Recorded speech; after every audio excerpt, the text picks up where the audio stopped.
All right, guys, welcome back.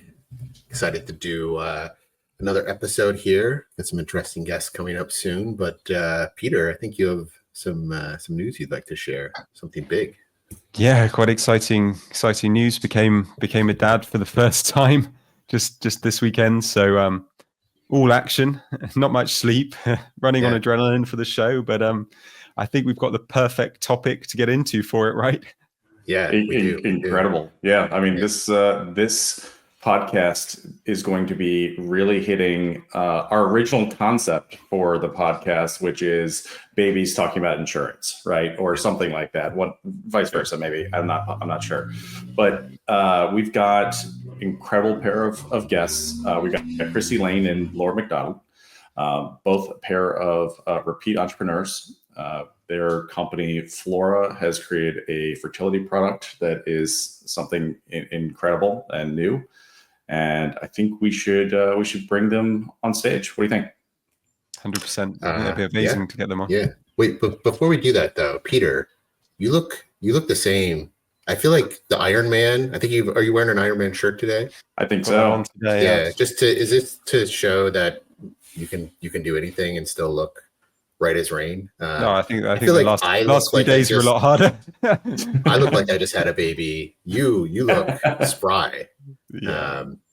I think the real heroes are probably our partners in the process, right? I mean, we have a bit of a watching brief and bringing water now and again, but they're the main stars. But yeah, it's just I think the whole experience is just incredible, isn't it? I mean, it's so fresh in my memory to describe articulately, but I think it's something that you experience and you understand why people who have children talk about it the way they do, and amazing.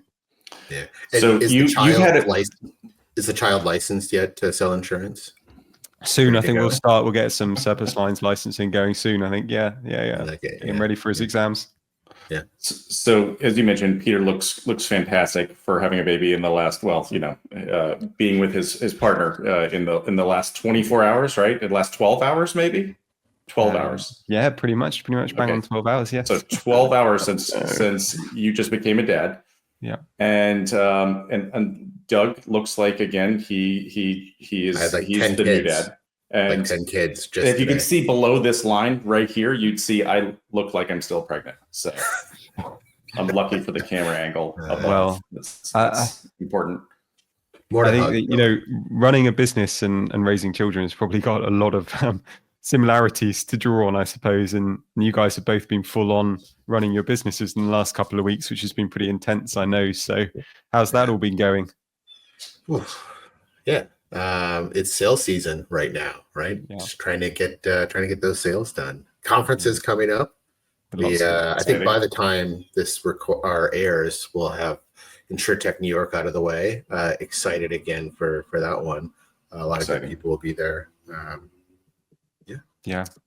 It's quickly after InsurTech Insights. Boom. Insights coming up. Then actually Scout. Let's not forget Scout. Actually, I believe Laura from Flora will be at Scout as well. Props to Andrew Daniels and crew for that event. That's a great one. Yeah, they put on a great show. They've done a great job with that brand. So yeah. They need our addresses to give the free tickets out for us email. It's email. They just email it to us. Yeah. And some swag. I'm in already, Doug. Laura are there. We've committed. We're going to be speaking. We're looking forward to it. At Scout. Yep. Okay. All right. Peter, I'm planning on going too. I'll see you there. I gotta reach out to Andrew. Okay. You guys are I do like Ohio. He did say specifically not to invite Doug though. So I don't know if he said that to you, Dylan, as well. So awkward. Yeah, I wasn't going to say that out loud. I wondered why I kept getting return emails from him. Just can't reach out. And it makes sense. Midwestern people, since I left, they're not big fans. But we'll see. We'll see if I can sneak in. Okay. All right. Should we bring the ladies on? Let's do it. Yeah, let's do it. All right. Christy, Laura, welcome to the Age of the MGA podcast. Hello. Thanks for having us. And as we were mentioning when you were off stage, Peter just now had his first child, which is incredible, in the last 12 hours. So This is the perfect topic. I don't know how we found that we nailed the exact day to have you on the podcast. Podcast gods are with us today. It is. Yeah, And Peter, and thank you so much for making this happen anyway, despite the fact that you had your first child 12 hours ago. And we also would like to thank your wife for letting us borrow you. 100%. She's sponsoring the show today. Yes. Insert photograph of her happy with a baby here, and she can have all the sponsorship rights. Yeah. So I think I try and get through this podcast without being too emotional for everyone watching, but it is an emotional topic, and I think that's why your product is so powerful. So, tell us your story of why you are as you are as people, but also how you got to the Flora journey, because I think it's a great one to tell. No, I love that. Christy, maybe I'll start there, but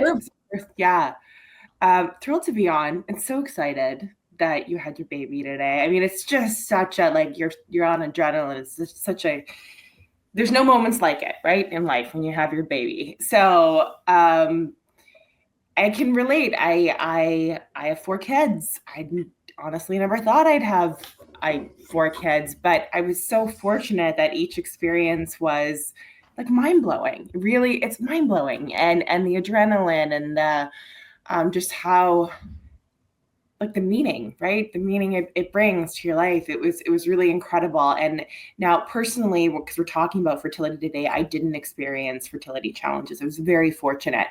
So I have 4 kids between the ages of 12 and 20, 3 of them being daughters who are one's off in university. This is very real because I'm thinking about them now. And then I have a younger son. And so 20 years ago when I was having kids, people weren't talking about, they weren't talking about fertility. You honestly thought if people didn't have kids, it's because, I guess they didn't want kids, or it just wasn't within the realm of what you considered, that they were maybe going through some struggles and that your story might be difficult for them. And so, like I said, I was very fortunate, had my 4 kids. I think I've always said they kind of made me better, faster, stronger. They made me want to accomplish more.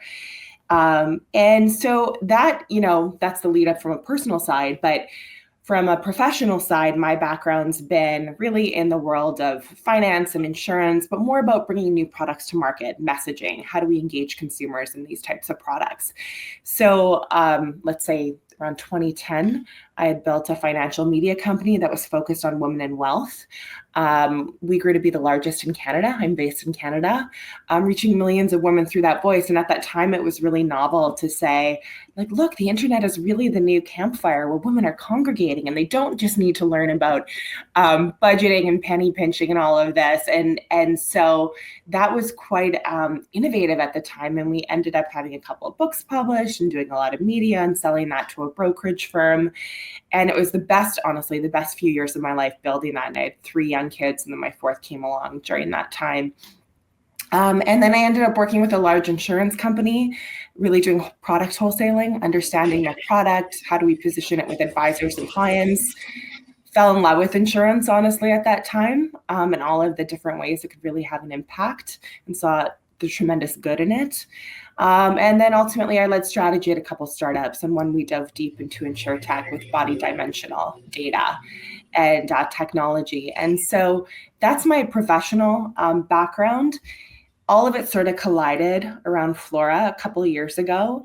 And for me, it was seeing a close family member go through fertility treatment, and just kind of going to bed at night. She did have a beautiful little girl. That's the great news. But I saw that her support system became others going through it, learned of their stories, and certainly saw that the financial impact was pretty great. Even if you had a good income, being able to afford fertility treatment, it was very challenging. And even if you could afford it, you should have that when baby arrives, never mind in leading up to it. And so I was kind of going to bed at night going, why haven't we solved for this? Is there an answer with insurance? Started bouncing around ideas and putting stuff on paper and messaging, and was fortunate to get connected to Christy through a common connection at Munich Re, who said we had to meet. and that connection was right. So she brings totally different side to this and has her own story. So I'll let her tell you that. Thank you. Awesome. Thank you, Laura. And again, Peter, congratulations to you. It's so exciting.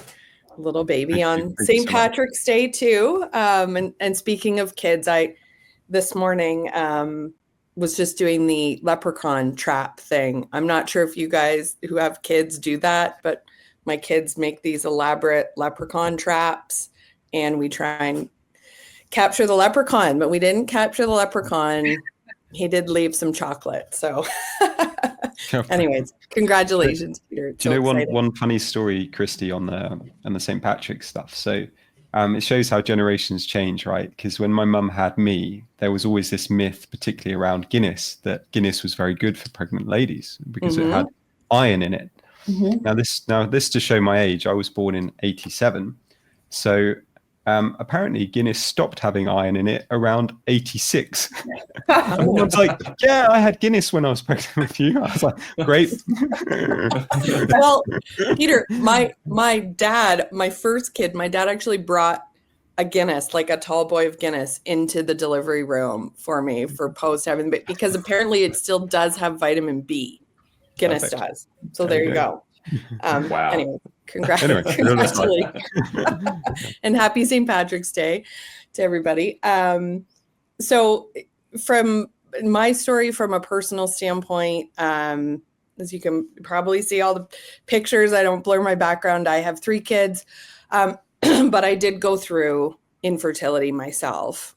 So, this would have been, my oldest is now 11, so 13-ish years ago, when I had been in, school forever, had my first job, got married, thought, okay, now's the time. I was kind of mid 30s, and it just didn't work out that way. I was in rounds and rounds and years of treatment to have my 2 daughters. And then I had a surprise son in my 40s. So for everybody listening, that does happen post-fertility treatment. They're the best. And, as Laura mentioned, at the time, nobody was talking about this. Nobody was even really thinking about it other than people going through it. And it was extremely isolating. And, financially, thankfully, we were able to afford it. But we know that, over 80%, probably even higher, can't afford it. But the emotional side is also very, tricky.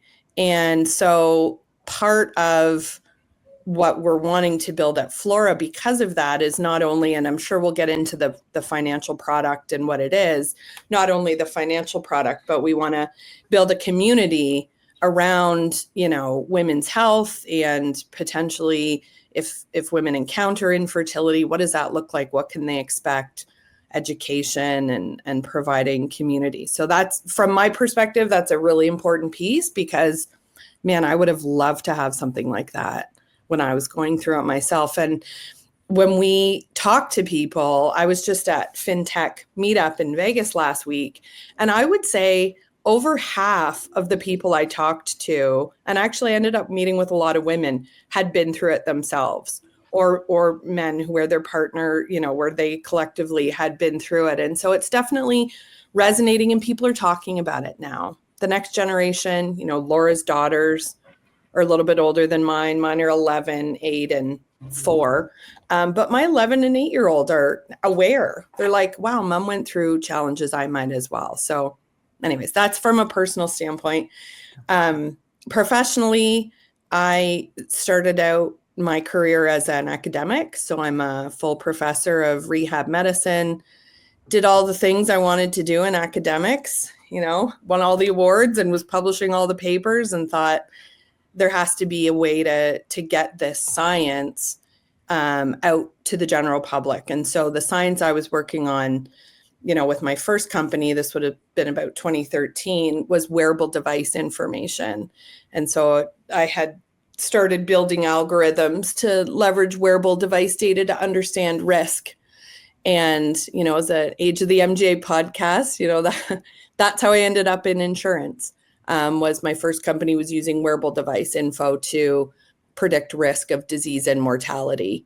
And our first customers actually were reinsurance companies and large life carriers globally. And so I've been steeped in the insurtech space for the last 10 years. I spent a bunch of time at Stanford. I started a lab at Stanford called the Wearable Health Lab, but always working and building in and around health, digital health, and risk assessment. And so I'd actually been doing some consulting in fertility. I built a couple products. You guys know Jane at Optimity, I think. I worked with her on a, pregnancy related product at Optimity and then some other stuff. And so when Laura and I were introduced, it was very fortuitous. I was at a time in my career where I was ready to build something new. And also our expertise were so complementary, bringing the science and the modeling side of things and the, partnerships and development, and Laura bringing the, financial media side and the ability to reach, lots of women. So it was just really exciting. We were both thinking about the same things for different reasons, and the timing worked out. So yeah, super excited. Think as well, I mean, Doug and Dylan, we have some people on this show, and there's this misconception, I think, in insurance of people see it as kind of a lesser job, a lesser career than perhaps some other things, particularly in financial services. Mm-hmm. And then we have the guests that come on our show. And here we are with Dr. Christy Lane and Laura McDonald, digital media mogul, and all this stuff that, the backgrounds are incredible. And the people we speak to on the show, and I think it shows the opportunities that are within the insurance space for people who come at it with an entrepreneurial mindset, a different view. Mm-hmm. I think the opportunities, but then the problems that are solved. So this, being a very personal problem to a growing number of people. Other types of insurance, right? Solving, allowing the economy to move forward and risk to be taken. So it doesn't get the credence due for sure. I do, maybe before we dive into some of the Flora stuff, from like a macro perspective, and I think this is really interesting stuff that I like to research and correct me where I'm wrong. Let me know. Maybe I'm on X too much listening to conspiracy theories, but the prevalence, the need for this is growing, right? It's an environmental factor. I think there's societal factors, right? People having children later in lives because of careers, but maybe some environmental factors as well. But I would imagine you've all done quite a bit of research on the growing need for it and why it's like a definite problem that needs to be solved, and one that is personally affecting you, but just a good business to be in as well because of some other things that are going on. Curious on some thoughts there. Go ahead. Do you want to talk about, Laura, the macro trends, and then I can. Yeah, and the numbers have generally been 1 in 6 people will need fertility treatment. We're seeing that move towards 1 in 5 will need fertility treatment. Definitely the costs can be significant, $50,000 or more in out-of-pocket expenses. So huge challenge. And in April 2023, the World Health Organization labeled it a global health issue where we need new mechanisms of funding.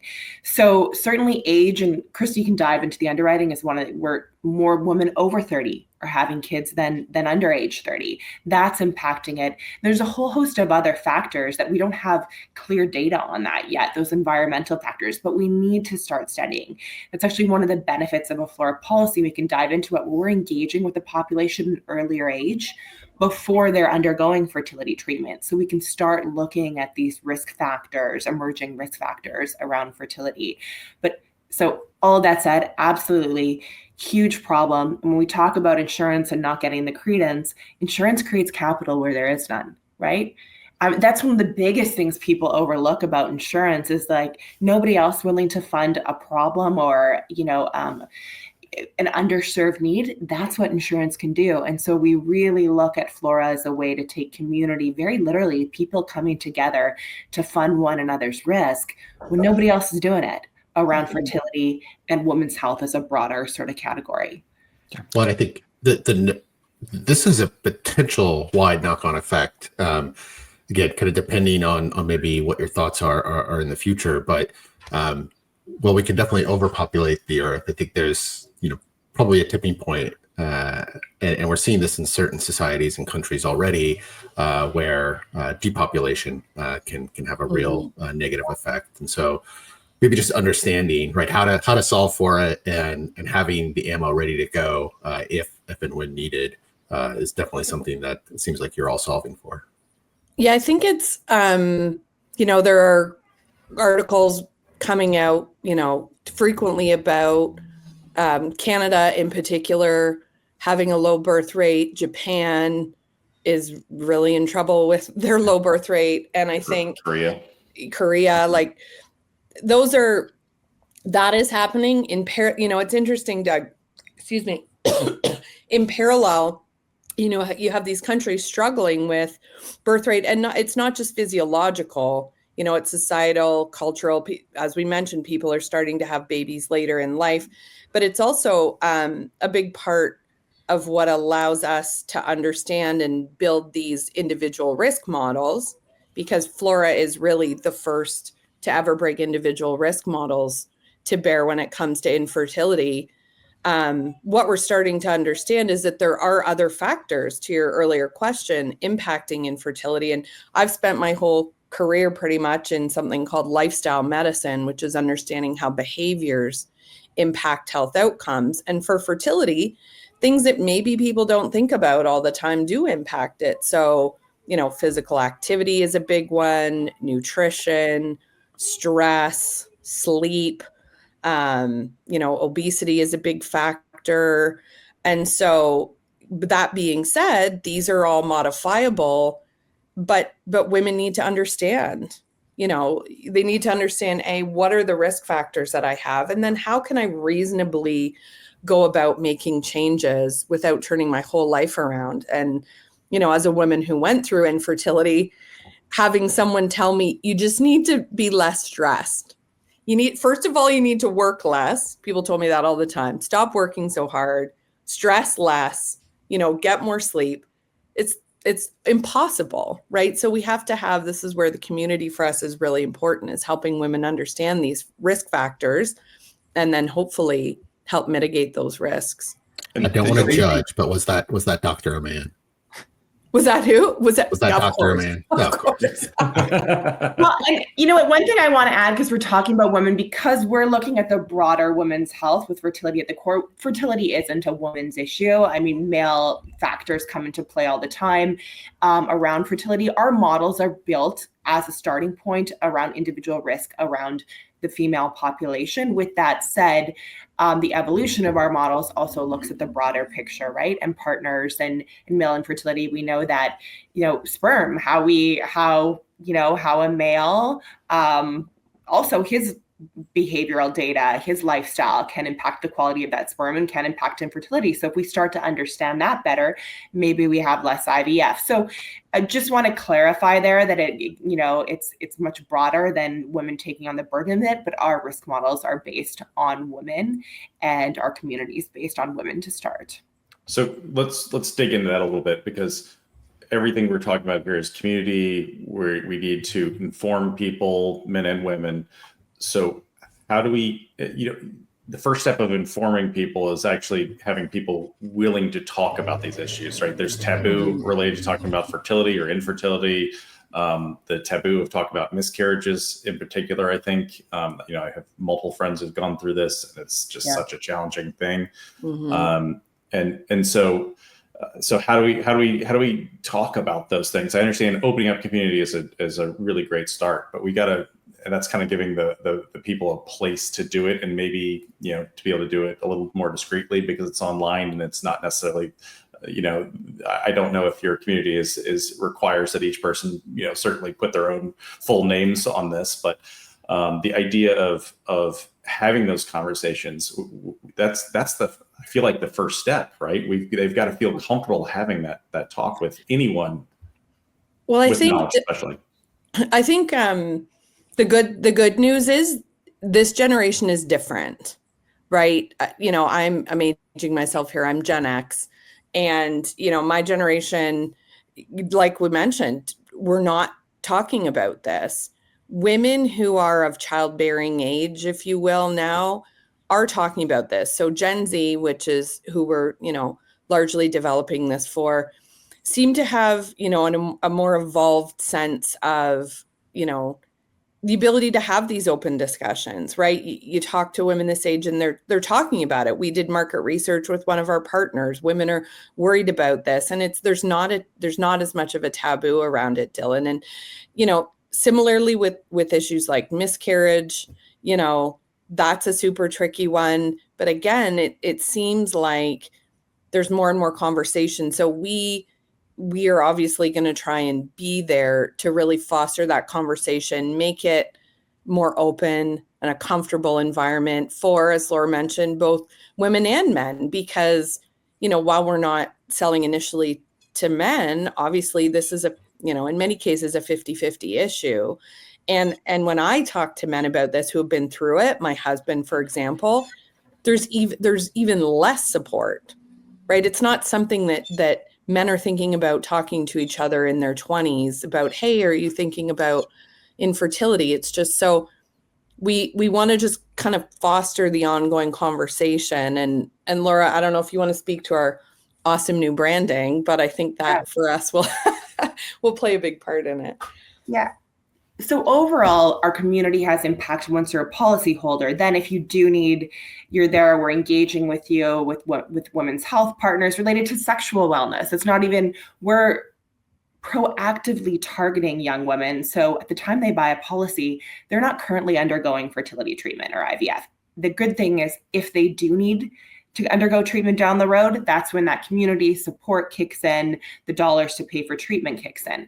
Now, the reason we built this model the way we did was we looked at what was out there in the fertility landscape. And so what you tended to have was you had either loans and financing to cover fertility treatment.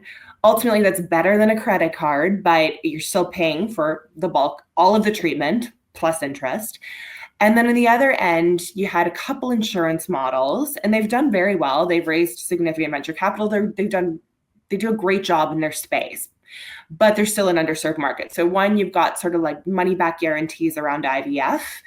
If you have X rounds of IVF, you're not successful, you get the money, you get your money back. Challenge with those models is they're still expensive. If you end up conceiving, you're paying for all your treatment plus a significant premium, but they do add some security around the cost. And then the other one has been group benefits through Fortune 500 companies. There have been some incredible companies in this space. Fantastic if you work for a company that offers fertility benefits, but they generally have to have over 1,000 employees, even over 5,000 employees.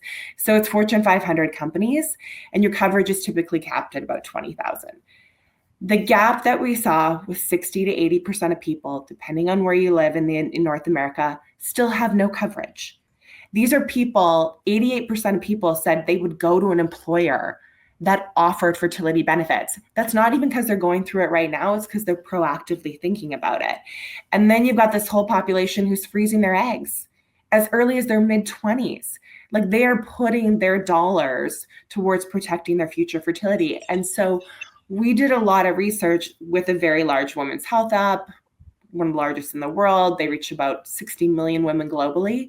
They told us that 50% of young women who don't even have kids yet are concerned about their future fertility. Another 35% were looking for a product that they could own on their own, that wasn't tied to their work, that wasn't tied to their health plan, that would protect that future risk. And so ours is really a proactive model. We engage with women at younger stages before they're going through fertility treatment. And we've got this whole new branding. It's very uplifting. It's empowering. It's about plus motherhood. You're so many things in life, and motherhood may be one of them. It may not be one of them, but you want optionality. Maybe we have the amazing new tote bags. Oh, do you have it? Oh, I have let's one. See it. Yeah, let's see some swag. We love merch on this show. Okay, you're all gonna get one, and then wherever you travel around the world. I don't know what's in this bag right now. It's my kids' stuff, I think. Maybe baby. Love it. Because that amazing? You don't want to say you have to have a baby. You might not want a baby 5-10 years down the road, but at least you want to just pursue your life, your career, one love, multiple loves, and know that if you decide to have a baby and you and you have challenges, you have the dollars to pay for it. I love that. Well, I like the community aspect. I think that's, just broadly across insurance is something that had been forgotten. And I see it happening more often. Understanding risk, being proactive about, in this case, like a very personal type of thing versus like, it's not driving better. It's not making sure people are wearing safety belts or whatever. This is something that's wholly personal, but still something you can build community around and understanding. But maybe can you talk to the extent you're comfortable about the actual product? I'd love to learn like the ins and outs of it, how it works. Like, sounds like you're working with women at a younger age, or trying to get in front of them at a younger age, and then kind of building this. Tell me about the product. I'm very curious to understand more. I can start there. So this is, like I had mentioned earlier, this is the very first ever individually underwritten or individual risk selection model for infertility. So when you talk about a, IP or a moat around the business, that's a huge part of it, is our deep domain expertise in what predicts infertility, and then also what predicts claims. So we spent, years. I mean, I've spent 20 plus years of my life researching women's health and building models around what predicts these things. So that's where we started, was taking our understanding of what predicts infertility, what predicts claims, building our proprietary underwriting and actuarial models around that. But in terms of the product itself, it's a surplus lines specialty P&C product. And it is sold, version 1 sold to women between 20 and 34 who have no known infertility. And they apply, go through the underwriting process. We're expecting about, 80% straight through the underwriting process. And then they receive a quote, and then they're paying a very affordable amount of premium, between about $15 and $100 a month, depending on the underwriting factors. And so it's quite different than some of the products that have previously been mentioned. It's not a high interest loan. It's not some kind of money back guarantee where you're literally paying for your entire treatment up front. This is truly, front end affordable insurance. And then if you end up needing treatment up to age 44, we pay for it. So you can buy it up to 34, get treatment to 44. One last thing I'm going to say that's very important is a lot of these products that we've seen focus on IVF. Okay. Of the 1 in 6 that end up needing fertility treatment, 10% or less actually need IVF.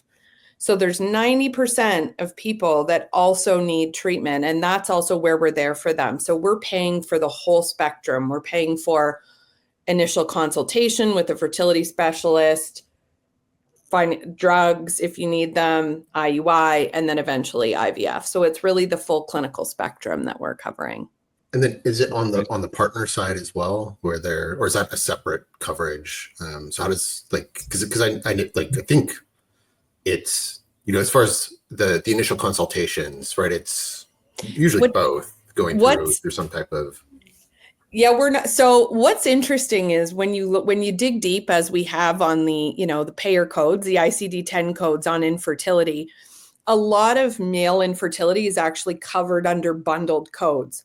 So when you go in for initial consultation as a couple, and even think like if you end up going through IUI or IVF, the actual sperm spinning, the centrifuge, that's covered under that bundled code. So there are few, standalone male focused payments. So surgery is one, if you have a blocked tube or something like that, and there are some medications, but we will be looking to increase coverage to cover all of that. But at the start, it's the codes that are falling under the woman initially.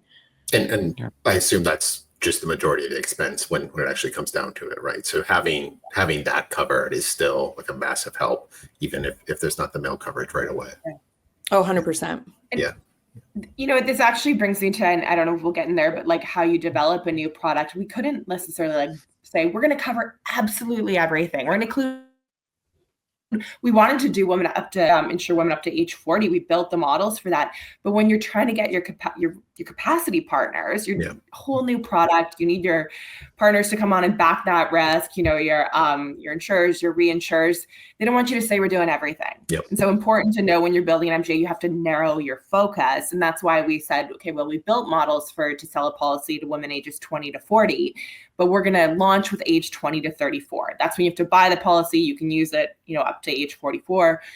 But just it's one of the things we needed to also like educate or learn as we went through this 2-year journey of getting risk partners to back the product. There's a lot of things we didn't know. And so narrowing that focus, 20 to 34, knowing that once we get that first product out, all the different ways we can evolve, and then we have a roadmap for other products and solutions. But this is where we start.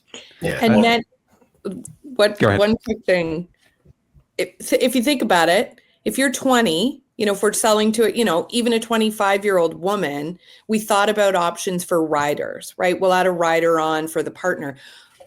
Probably most of the time, our initial policy holders are not going to know who their partner is that they're going to be having a baby with. And so just like you guys understand MGAs, thinking of the mechanics of maybe trying to port that rider along with different, like, so we're thinking through, you know, really pragmatic models for covering the side. I'm going to add one more. Go ahead. No. I was going to make a joke. So, dude, like you go for it. That's going to be wildly appropriate. Classic, Doug. Yeah. What was I say? Like dating. I think you can have a little dating service add-on of like this is the type of man that I am allowed to bring on. No, we're embedding this easy out for women. They're just like, hey, sorry, you don't fit into this criteria. Right? You didn't make the underwriting cut off for my Flora policy. I want you to meet my agent, and he or she will determine if we're allowed to continue dating. We will embed this into Tinder. I love this idea. We've talked about it. One of our investors is like, Tinder's a phone call away. So there are routes. But you know what? It's even like, I know we think, why we also want to cater to older. They're very aware over age 35 of their risk. But actually one of the other categories is we kind of were starting at age 20. It could be 18 that you sell a policy. The younger you are, your risk is so low to us, right? You're going to hold that policy for a long period of time. That's where we can insure you for $10, $15 a month. And so we've had one of our biggest demographics is parents. Like, why would I not buy this for my 3 daughters? Because one, as a parent, interesting, and I'm financing their education, their college education. A lot of parents are saving for down payments on homes. For their kids, right?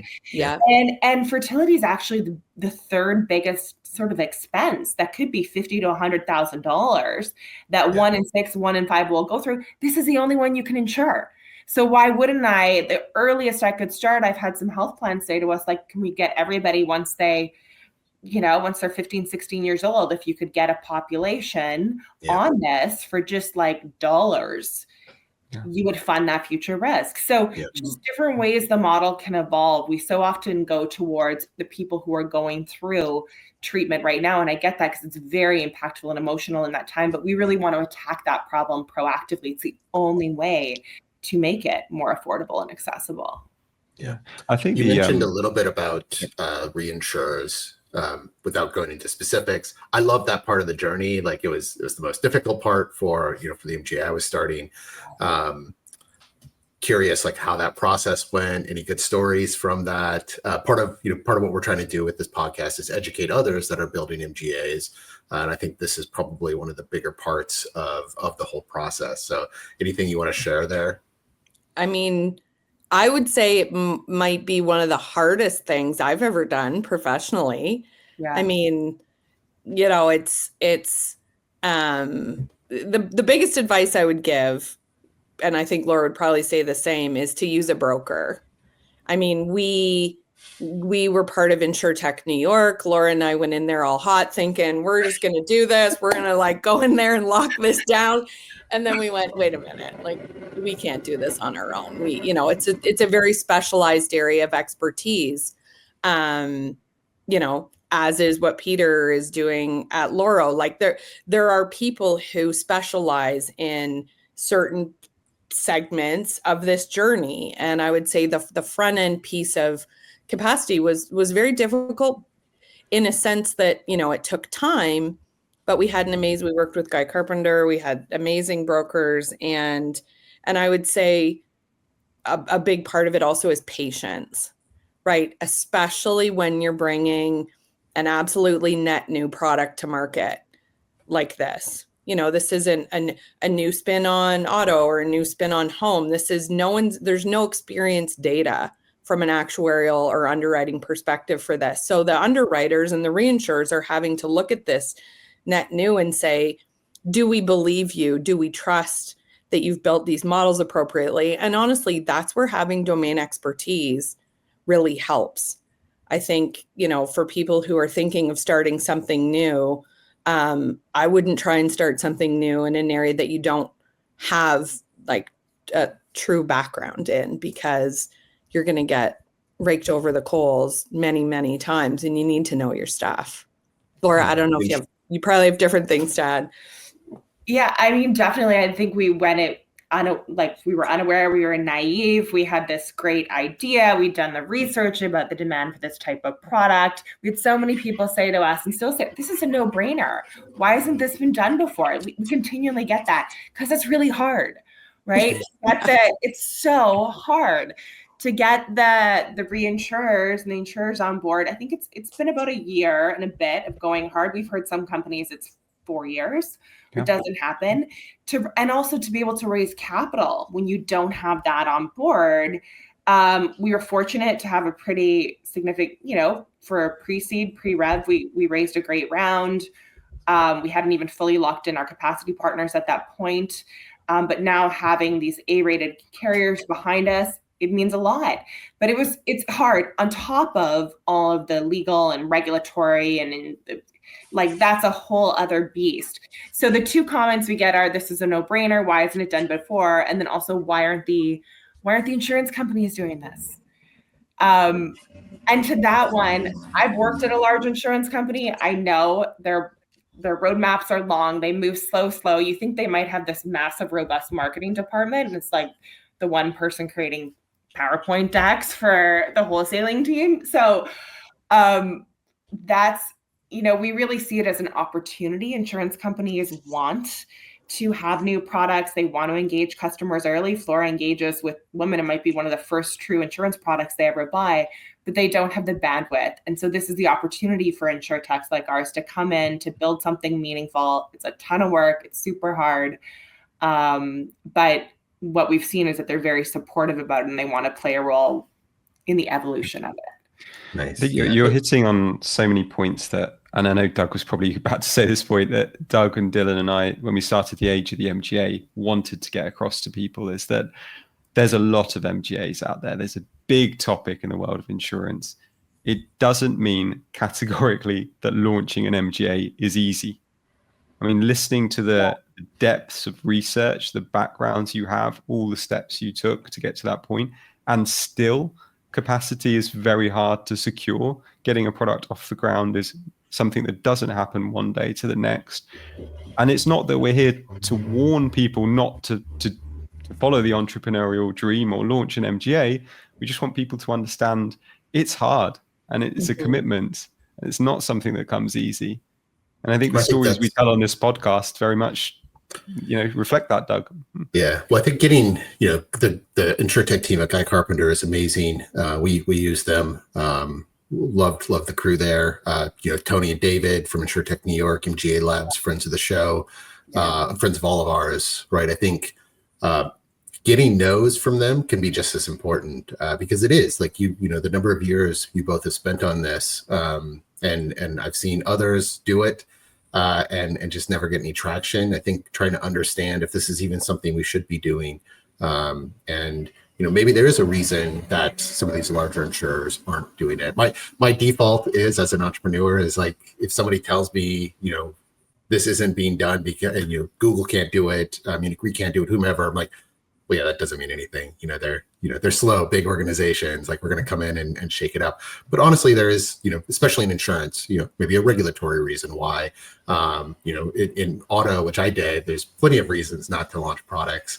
And so I think having that support system around you, getting to a quick no can sometimes be just as beneficial to your life, right? Yeah. And figuring out that maybe the next thing you should work on. Well, I think it speaks to, Doug, a lot. And this isn't just in MGAs, this is in businesses and venture in general, is timing. My first business probably could have been an MGA, and this was in wearable device-based underwriting. It still hasn't happened. All right. This is 10 years later.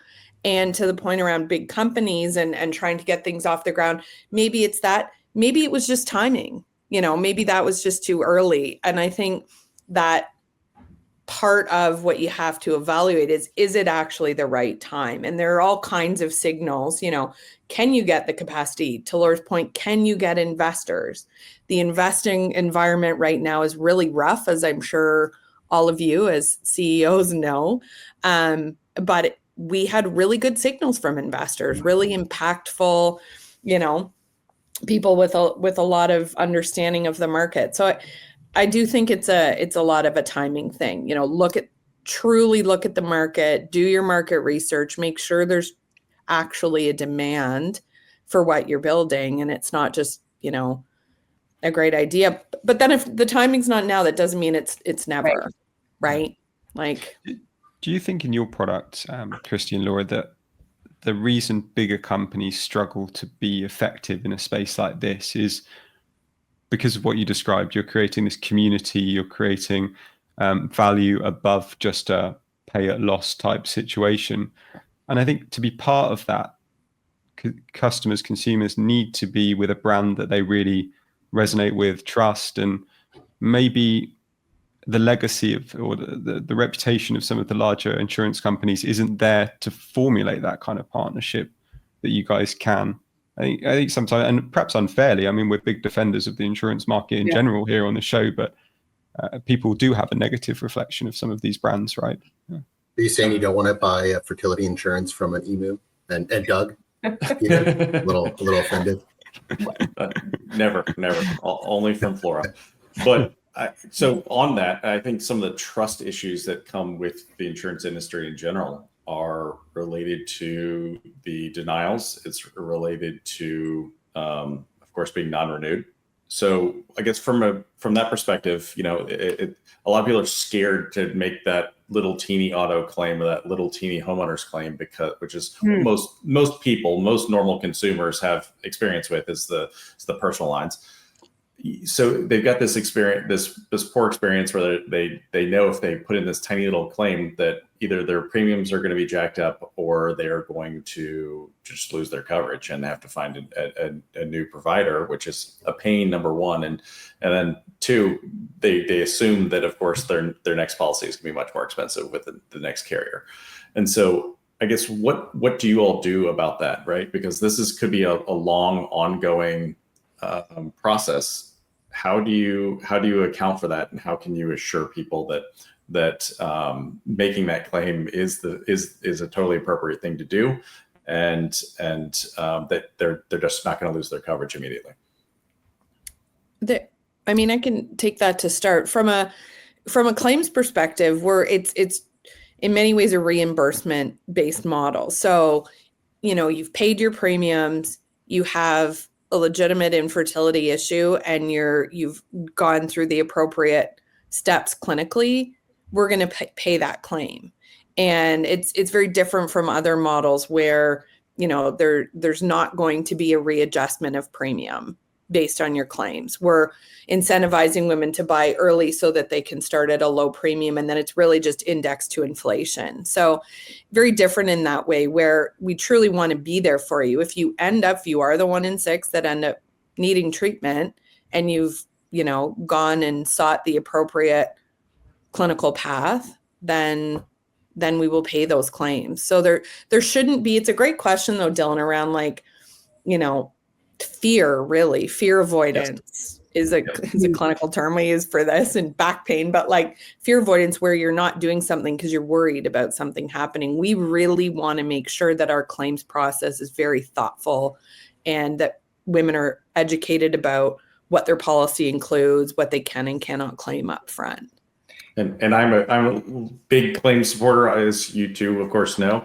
But I guess it's also that premium side and that not wanting to be dropped. Are you making that very clear in the sales process? Because, you know, in order to get the sales you need, and that's something that we talk about on this show quite a bit as well, which is distribution, making sure that you're actually getting traction. And part of that, a huge part of that is how you're communicating your product to your potential policyholders.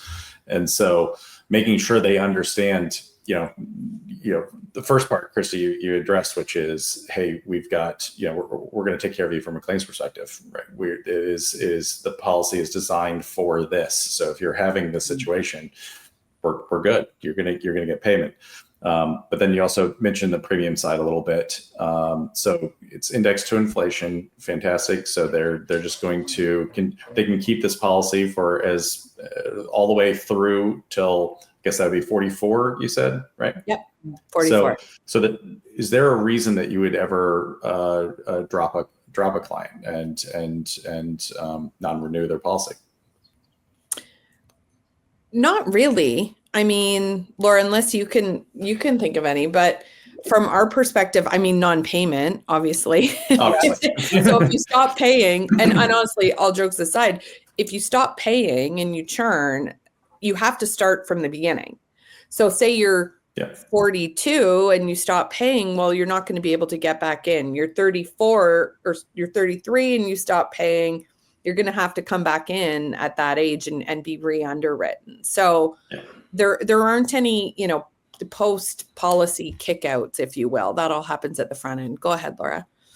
Yeah, I mean, the exception being if during the underwriting, of course, during the application, you gave some fraudulent sort of answers on your degree of risk. But it's more structured like a yearly renewable term type of policy. So you lock in at as early an age as you can. Your premiums are going to be less. So you're 20 years old.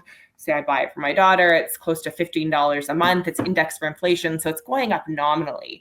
If she decided, or I wasn't paying for it anymore, and she said, you know what, I don't need this.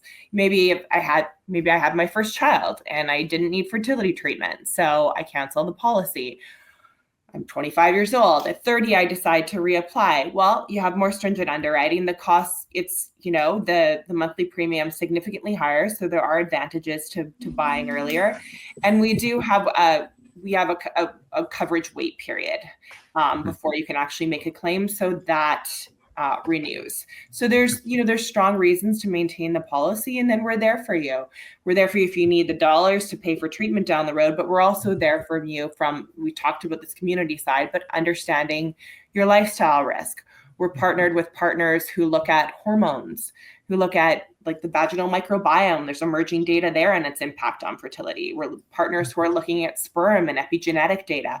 The more we can understand, for your partner, the more we can understand that, the more ideally we can help you conceive naturally, because ideally you don't want to have to go through fertility treatment if you don't have to. See all that, like all this community aspect, I think is part of what you're paying for as well. Oh, right? yeah. And the goal is not to have to use it. This is, a coverage that, much like auto and life, at some point you're unfortunately going to have to use. But this is something that would be, a great win, I think, for everyone, and probably one instance where the policyholder would be very happy that they're not having to make a claim. Well, and I think too, there's been a lot of focus recently in the media, just in general, on IVF. And as I mentioned earlier, it's really a small segment of the population that ends up needing IVF. There are a lot of women who either can conceive naturally or just with some kind of, consultation, some diagnostics. They understand what their issues might be. It might be just ovulatory irregularity, which, you can address with medication. So there's a big segment that, we're hoping to help get pregnant without needing because it's highly invasive and highly expensive IVF. People are going to need it. Absolutely. We want to be there for them as well. But there's a lot of options leading up to that I think, aren't necessarily in the light as much. I'm particularly interested in the relationship with the capacity in this side, because again, and Laura talks about it as well, bringing new products to market perhaps creates different scenarios to discuss with capacity. And to Dylan's point, you've got a very interesting product model where you can buy the product age 20 and have it through 24 years to 44, right? So presumably your carriers have to buy into this long-term vision of stability for your product as well. How were those conversations, and what was the reaction like to capacity on that?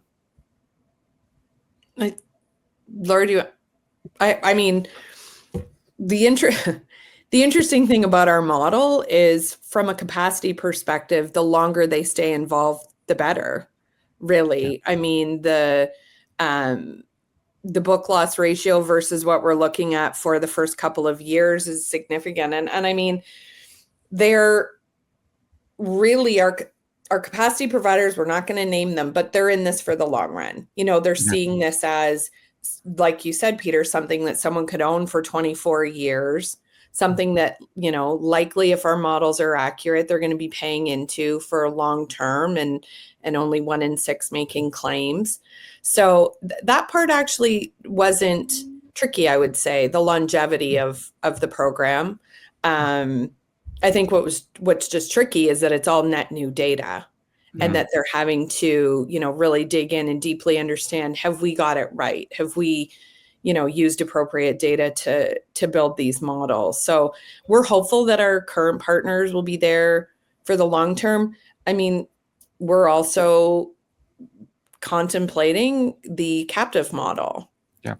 Right? Yeah. Like, if you look at the profitability of a product like this, I mean, from our perspective, it's extremely attractive.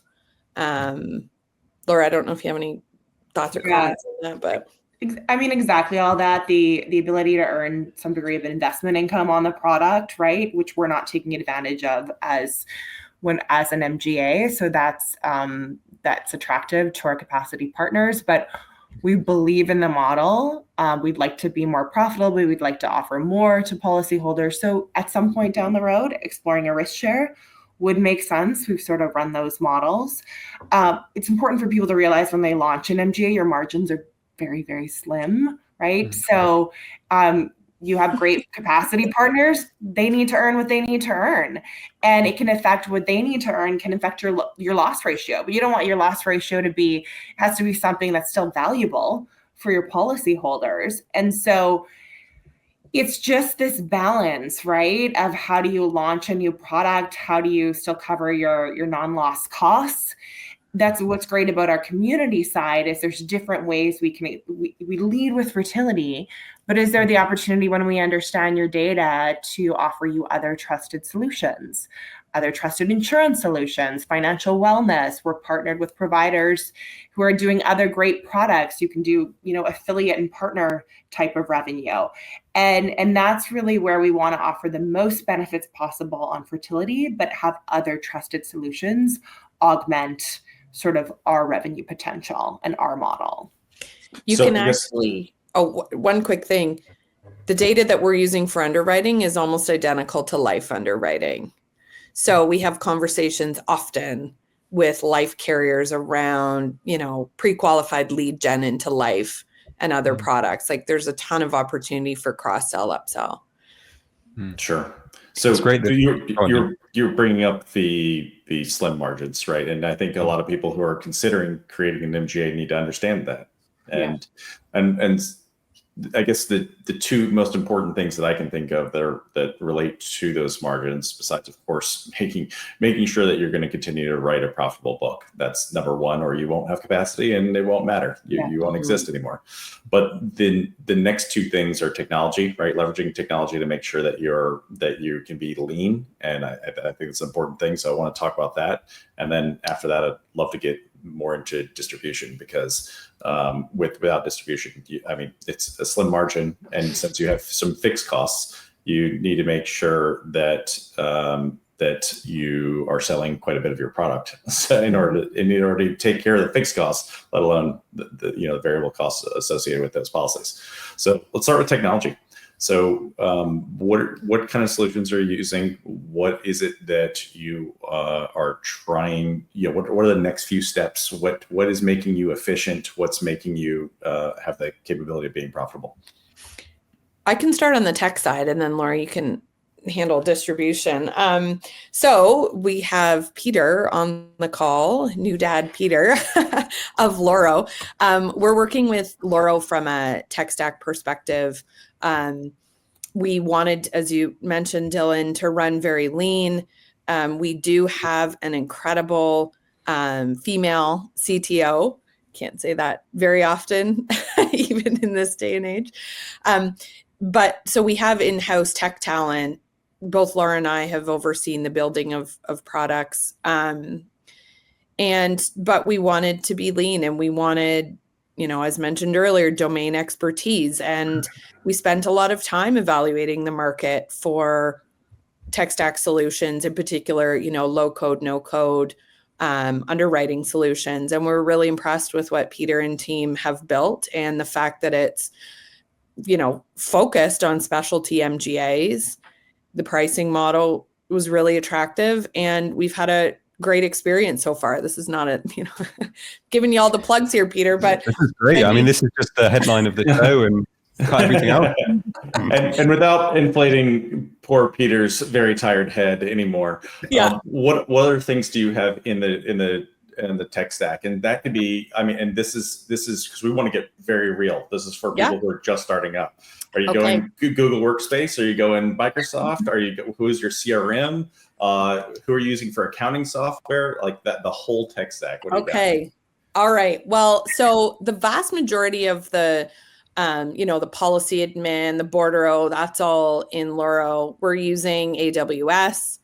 On the back end, we use Slack a lot. Love it. We were running very lean. We were on our investors Slack channel for a very long time until they were like, guys, you got to pay your $10 a month and get your own Slack account. They gave you the boot. That's messed up. They gave us the boot, but we're just using Google for email, Gmail, and like very light touch. We have like a Canadian bookkeeping service that we use that runs on QuickBooks. I don't know what else you asked, Dylan, but I mean, CRM. We haven't involved a CRM yet, but we're likely going to be using HubSpot. I've worked in HubSpot. I've worked in Salesforce, probably all of them. And HubSpot just has that nice, more startup-y focused ecosystem, I would say. And also looking to bring in all kinds of APIs through Loro, including our, claims, TPA, and others. Things for, surplus lines, tax reporting. We'll probably bring in an API for that. We're really, honestly, trying to build as light touch as we can and as adaptable as we can. Yeah, I think it's a great message for people as well. Obviously, buy Loro, but the other great message is that if you have a talented CTO like Claire, who's amazing at their team, you build what makes you unique, and you don't waste time building things that everyone else can access, because that's not going to differentiate you in the market. Mm-hmm. It's not going to get your product any faster or to different people. So I think the approach is amazing, and I love leaning on the aspect of being lean as well, because I think it's something Doug, Dylan, and I bang on about on this show, is about every dollar truly counts, and the amount of people who are out there wasting investor money on perhaps vanity projects or statistics is shocking to me. And it's part of the reason why all of us around this table have such a challenging raising money today. So there's certainly a shift in that paradigm for sure. Being a good steward of your investors' money is something that will keep you in good graces with the industry for a very long time. And, it's also just increasing your likelihood of success so much. And so, especially with MGAs, I think there's certainly some very high technology-based startups where it's burn, baby, burn, but, as responsibly as you can, of course, but it's all about building as fast as possible.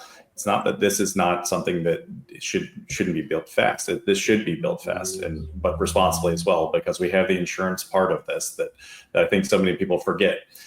We've got our technology side, and Peter can hook you up and get your system up and running very, very quickly in weeks, right?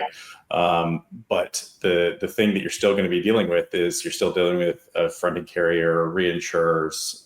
You're dealing with brokerage channels, distribution channels that are more insurance based and a bit slower. So being able to balance those two things and make sure that you're not burning cash while you're dealing with the slower side of that balancing act, I think is a huge piece. So what's your head count? What does it look like for your team? How small are you? We're about 6, I would say. Christy and I are definitely the two full on. This is 60 hours, 80 hours a week more. We never stop. But we have about probably 4 other key people who are near full time, let's say, and then a team of consultants who we really trust, consultants and advisors. We haven't wanted to hire a bunch of a lot of people are working with us on contract right now to, again, with your pre-seed dollars to go big and hire. And when you talk about vanity, I think a lot of companies want to say, well, yeah, we're a team of 15 or 25 or whatever. And how are you paying these people? Yeah, you haven't written one policy. Yeah. I think that the bigger metric now is how small your team can be. It's no longer offensive. You want it to be small. Yeah, precisely. All but mighty, right? Yeah. I have 400 AI bots over here, but I have 2 people, right? I think that's the vanity metric nowadays. Yeah. So I guess what's growth look like for you? How do you distribute? And that's the other big thing, right? So many people have the fallacy, and I say this over and over again. I'm going to keep saying it, but if you build it, they will come is not a good way to operate. You need to have great distribution channels. You need to understand how to get it to the people who have money and want to pay for your service. So how do you go about doing that? Yeah. So few different ways. First of all, and we won't give our exact sort of projections, but what we told our investors, what we told our risk partners, we're not looking to sell 100,000 policies in year 1. We're very realistic what year 1, 2, and then sort of that exponential growth looks like to keep expectations reasonable. With that said, we very much believe we can achieve those targets. There's a few different ways. So first of all, doing sort of paid ads or Instagram ads, not the way we're envisioning going to market. With that said, we did do testing. We tested, it takes a long time to get a product out. So we haven't done it ongoing, but to get people to sign up for the wait list, we tested different messaging, different demographics, and ultimately spending $50 a day. We were getting people signing up for the wait list. It cost us about $2 to get them to sign up for the wait list with no incentive. This wasn't, we're going to give you $10. That's a lot of the ways people are signing up for wait lists now. So there was high demand for this type of product. So within a couple of months, we had 3,000 people sign up for the wait list. And then when we engaged those wait list users, actually our whole new branding was built around engaging them. We'd say we need you to do some market research with us. It was actually 5 hours of market research. And we heard back from about 30% of the wait list. It would be, 800 people got back to us within a few hours to volunteer their time, to sign up, to help play a role in what this looks like, the evolution of the product. So that's just that's more limited data, but on the demand for this type of product. How we distribute it is through partners, where women are already going for trusted solutions. So we have health app partners, menstrual tracking, sexual wellness, hormonal. Those are partners for us where they're already engaging with young women. Generally, we're targeting 20 to 30 who have yet to have kids. And we understand where they're at. We understand where they're at in some cases in their trying to conceive stage, and we can do very targeted offers towards them. Secondly, we have Fintech partners. So one of the ones we're working with right now, they reach Gen Z talking about money, sharing money data. They're generally between 18 and 25 years old, and fertility is one of the big topics they're talking about. So engaging through those channels. And then the other big distribution channel for us is actually SMBs. they are wholly underserved by the group benefits offerings right now. The big companies targeting Fortune 500 companies for fertility benefits, again, they're targeting Fortune 500 companies, because if your group is smaller than, say, 1,000 employees, you can't really afford those options, or your group is just too small that they can't offer them to you. We have a solution. Flora can align with those groups. We're working with a key advisor in this space. We make it very affordable. You simply copay and sponsor the benefit for your employees. We don't need to integrate with your HR. We don't need PEPM fees. You're not on the hook down the line if they need to use IVF. We've taken on that risk. And so it levels the playing field for smaller organizations and potentially even larger ones who just are finding the existing options unaffordable to offer fertility benefits to their employees in a really, I think, a very modern, affordable way, because it's gotten very, very expensive for most companies to do that. I think one quick thing to add particularly from the SMB side that we haven't mentioned is that this is portable coverage. So when you're a woman and you say you're working for a Fortune 500 company, Laura and I have both had these conversations with women who are staying in jobs that they don't really like, they don't want to be in, for the coverage. So we can't underestimate the impact of the portability, where even if your employer is paying 150% for your Flora policy, it's still individually owned. And so if you choose to leave, if you choose to have a baby and you want to be on leave for a couple of years, that's okay. You still retain that coverage, which is quite different from, I think some of these larger companies are leveraging fertility coverage for recruitment and retention, but this is an even better model for that, because it's really giving choice back and portability to the couples. Yeah. And I will add, Gen Z, when we look at the stats, over 50% will be more that gig economy contract workers. So to have a plan that moves with them is really important. They can pay the premiums themselves, but if they have an employer who's willing to step up and go, yeah, I'll cover your premiums while you're working, that's easy for me to do. But again, stays in their name. That's the big difference. So we're really, if this is a forward-thinking perspective, looking at the way people live and work going forward and that next generation. And that was also really important to our investors. They're seeing the need for this type of product and personalized health coverage. We can talk about what's happening in the US with reproductive rights and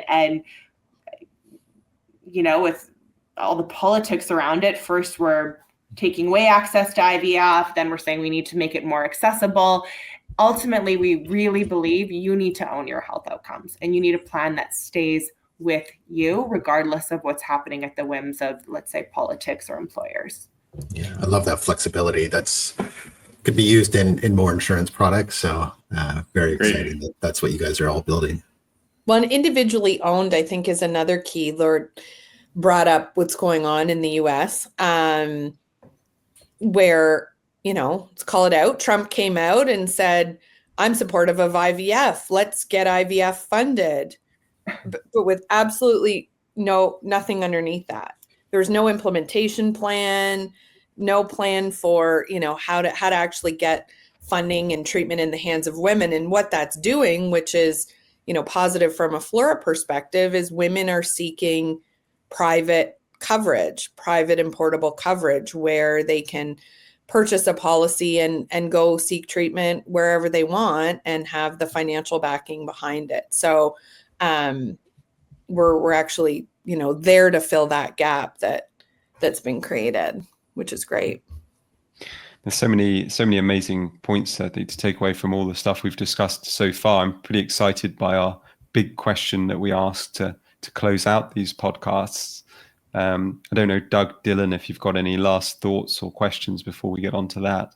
No, let's do it. Go for it. Yeah. Well, so Laura, Christy, I think we love to end this show with asking what your legacy would be, not just from a professional aspect, but a personal side. And I can't wait to hear what you both have to say on that. Before we do, can you just let everyone know, where can they find out more about Flora? Where can they sign up? Where can they see you? Where can they get connected to yourselves as individuals? Heyflora.co There's the website, new branding coming soon, but you can sign up for the wait list right now. And the product should be launched in the US within the next, let's say, 60 days or so, with Canada to follow as a secondary market. And connect with us on LinkedIn. That would be the best way. And we're routinely at conferences. We're going to be at InsurTech New York, which I just realized is in a couple of weeks. We're both going to be at the. Depending when the show gets released, yes. Right. Yeah. We're Right after, going to be also, at InsurTech Insights. We go to a lot of the insurance conferences, also digital health conferences, that kind of thing. And we're pretty active on, LinkedIn and social media about where we're going to be, but we love to meet people in person. Yeah. So please do, if people want to chat, please do reach out. We're happy to.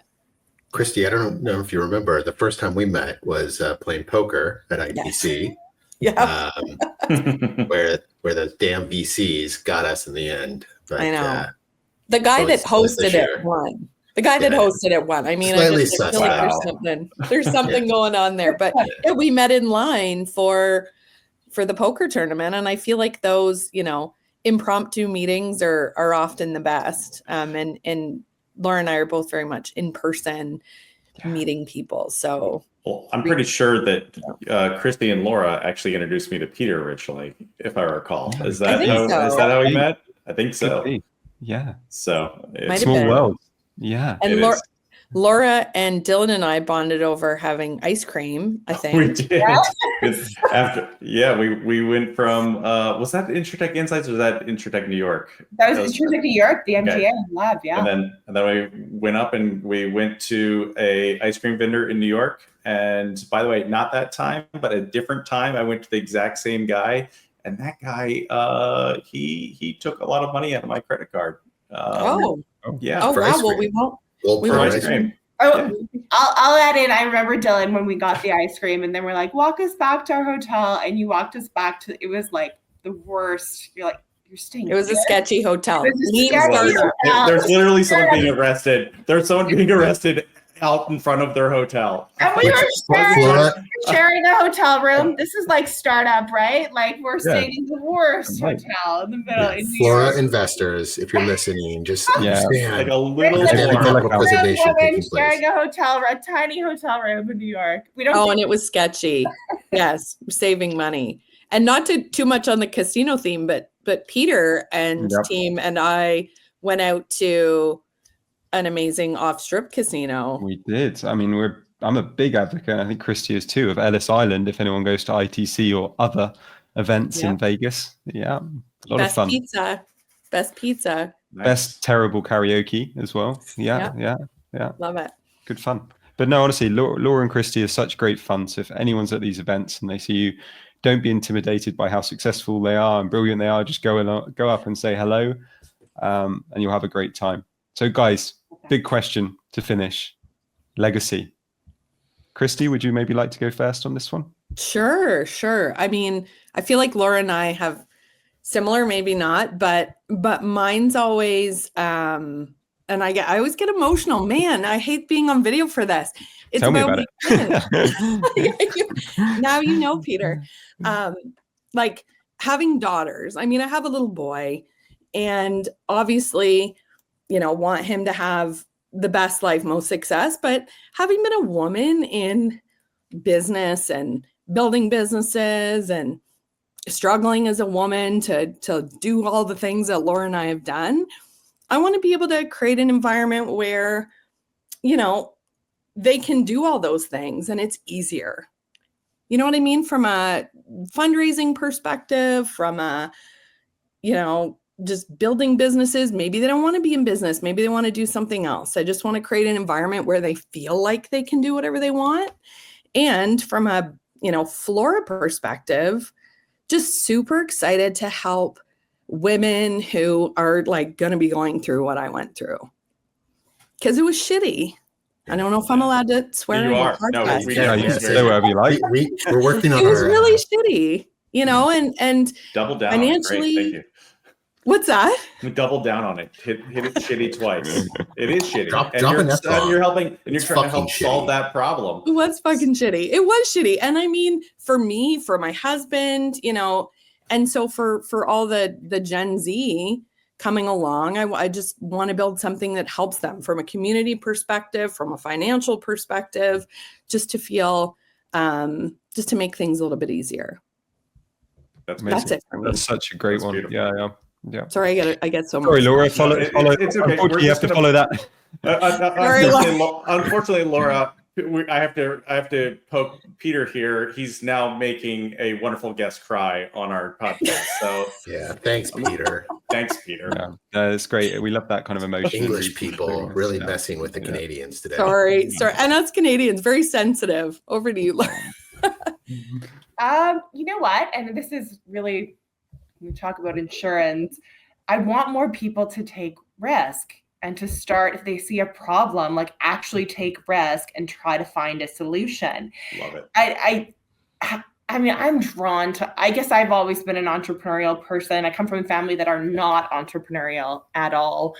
And I'm drawn to other people who see a problem out there, even if they don't fully understand the industry, but they know how to articulate it. They know how to surround themselves with the right people to come up with a solution. We need more of that.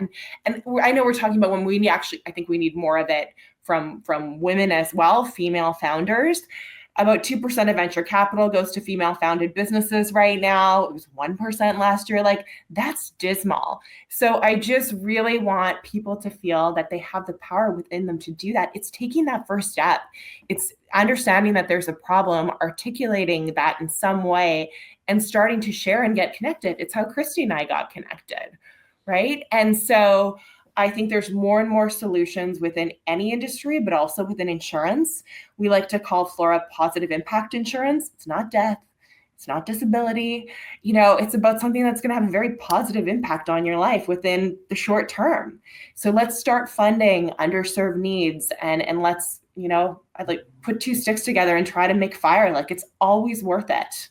Go down that path. And I just would love for more people, and certainly my kids, to take to have that drive to see a problem and try to create a solution. And have Flora policies for your daughters. Yes. I like it. By the way, got a 13-year-old. Give me a few years, and also maybe your age restriction going down to 18 in the future, possibly as well. And we'll get her all signed up. Love it. Flora gives out free babies with every policy. Something like that. I shouldn't be working. I didn't know if you said Flora or Laura. And it is weird that my name is like Fertility and Laura combined. It's like it is. Yeah. First of all, Laura only gives out free babies for the first 4 customers. That's all she has. And then you get Christy babies, and then they're out. It's done. Maybe baby. Actually, I do love starting a call with, the interesting thing about us is we have 7 children between the two of us. Okay. Yep. Between the ages of 4 and 20, right? Forget PhDs. That's like on your way to a full soccer team. Yeah. Football. Forget Sorry, Peter. PhDs. Forget wearable tech experience. Forget building businesses and communities. 7 babies is your expertise. I mean, that's a lot of expertise. So. Yep. Yeah, absolutely. We love having you here. We really, really appreciate you taking a massive amount of time with us. So I think we're in the really hour 20 range. So thank you very, very much. And we will be seeing you very soon. We look forward to your launch. We'll see you in a few weeks in New York. I think this will be aired afterwards, but looking forward to seeing you both. Yeah. Amazing. Well, thanks for joining us, and thanks to everyone who's listening to this. I hope there'll be many people. Yeah. Okay. Thanks. Wow. All right, guys. That was really good. Good one, yeah. I forgot they're both Canadian. Until you heard the boat. Yeah. And stories. Bring it up. I didn't want to we get enough hate mail as it is. But now we're gonna get some from the other Canadians. Dylan, even you like Canadians, right? You're a big Canadian. I love Canadians. I'm a huge Canadian fan. Not just Canadian. I love the guys from Crash Bay as well. I love working with them. Oh, they're Canadian. They're fantastic. Yeah. Yep. There's a lot of good Canadian people. people. I was a bit disappointed, to be honest. I thought I was the only foreigner on this show, but it's fine. I guess we can Yeah, well, it all depends on where you're listening from. If you're in South Africa, you're in Australia, we're all foreigners. We're all foreigners. True, yeah. True. So, but so one of the big things I got from that was a product that has a positive influence, right? Yeah. And not necessarily talking about terrible things. This is about fixing things and making things better. Unlike Doug, who likes to make MGAs that are all about, people getting run over by cars, in the past. He's blowing asteroids up. So negative. Yeah. Oh, the asteroid mining. Space mining, harsh conditions. Yes. Let's hope that all the babies being born from Flora don't get involved in space mining. That's for me, it's not just obviously their backgrounds speak for themselves. I mean, they're so impressive. It's almost ridiculous. But for me, it's also like Dylan says, it's talking about something with a positive outcome, which in insurance we just do so little of. We're always getting involved at such negative situations. Yeah. So I think that it's refreshing, and people talk about bullshit about mission-driven companies all the time, right? Well, there's your proof of what a true mission-driven company looks like and how it can be. Yeah, and lovely people, so lovely. There's plenty of lovely people in insurance, but they might be right at the top. Those two. Yeah. Let's not. We've talked about bringing in some claims guests as well, right? Which is more my world, and we're just such negative, jaded people. We need people. I do love your stories, though, Dylan. Yeah, claims stories are so good. I don't think we haven't brought up Dylan, your nickname, God of Claims and Thunder, right there. That is an actual change that title. President. That was your title at Stable at my MGA. That is true. That is true. Yeah. And that loss ratio was perfect. 0. It wasn't as good as our friends down in Miami with their 3% loss ratio. But that's someday we'll take that one offline. Or hate mail. Oh, right. So much hate mail. This is another great episode. Actually, just again, mission driven, wonderful people. We're getting very lucky. Why are all these nice people coming on and talking with us? Yeah, and one thing for me as well. I mean, if Ellis Island Casino and Hotel are listening in Las Vegas and want to sponsor a show, we're open. Maybe we should we chat with ITC about just moving venues, getting it over there. I think it's a bit more upmarket than Mandalay Bay for sure. Yeah, a little more fun. Less corporate. All right. Well, hey guys, another great episode. Looking forward to got more great guests coming on. Can't wait. And thanks everyone for listening and for all your time. And Peter, get some sleep. Peter, go to bed. Go hang out with your kid, Peter. You're not I'm for sleep and a cuddle. Yep. Yeah, do a little cuddle, do some family time, and we'll catch up with you soon. Great stuff, guys. Thank you. Take care. Have a good one.